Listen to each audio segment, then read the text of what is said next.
All right, so check this out. I've done a lot of builds on this channel. Majority of my videos are builds, and today is gonna be no different.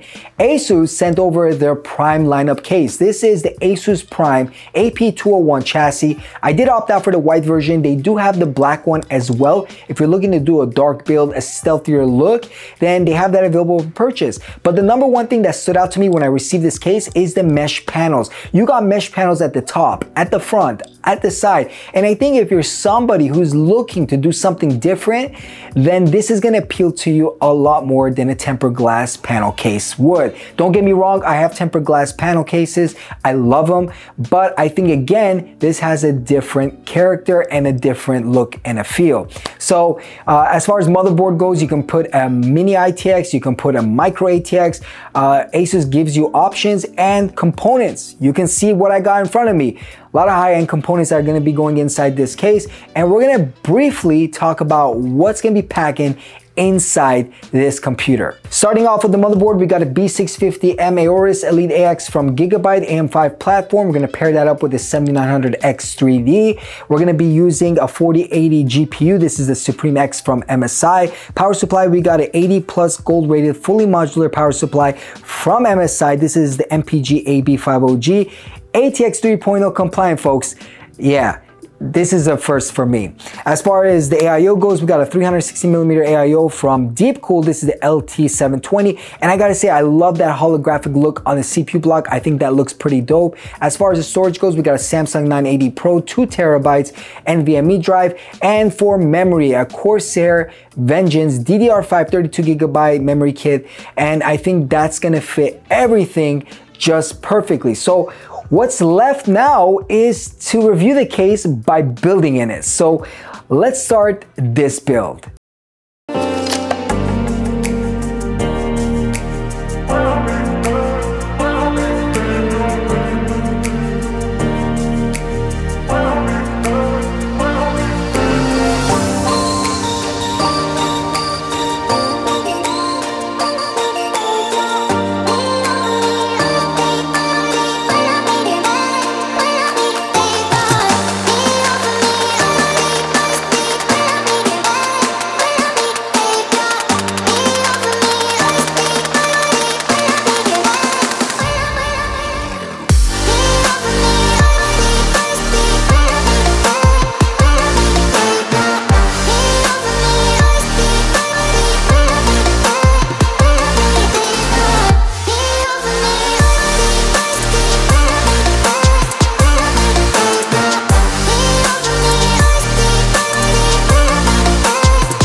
All right, another PC build in the books. This is the Asus AP201 within their Prime lineup of Asus's brand. And I gotta say, this PC was a lot of fun to build in. The more I'm building in these mini towers, I'm starting to realize I like these more and more.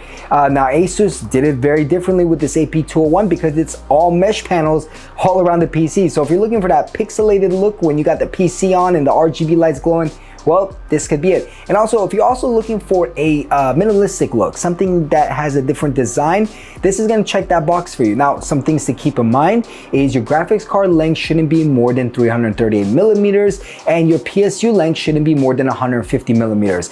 If it is, you're gonna have some clearance issues because yes, this is a compact case, but there's a lot of room to build in. But as far as clearance goes, you guys gotta make sure that you're following those guidelines or else you're gonna be doing some modifications of your own. Now, if you can notice, since we're on the topic of graphics card, I don't have a Supreme X in here. That's because it died when I was testing it out before putting it inside the PC. So I switched it out with this MSI Ventus 4080. So no problem there, but everything else pretty much went smoothly. And yeah, if you're looking for this kind of like minimalistic look, sleek design, this case is gonna be definitely the one for you. As always, guys, I appreciate your support. Make sure you guys toss a thumbs up if you enjoyed this video because it helps the channel out and it helps me out. And also, I got a lot of builds coming up in the future, like a lot. So if you guys enjoyed this video, make sure you guys subscribe for more content coming your way. And as always, guys, I appreciate the support and I'll catch you on the next one.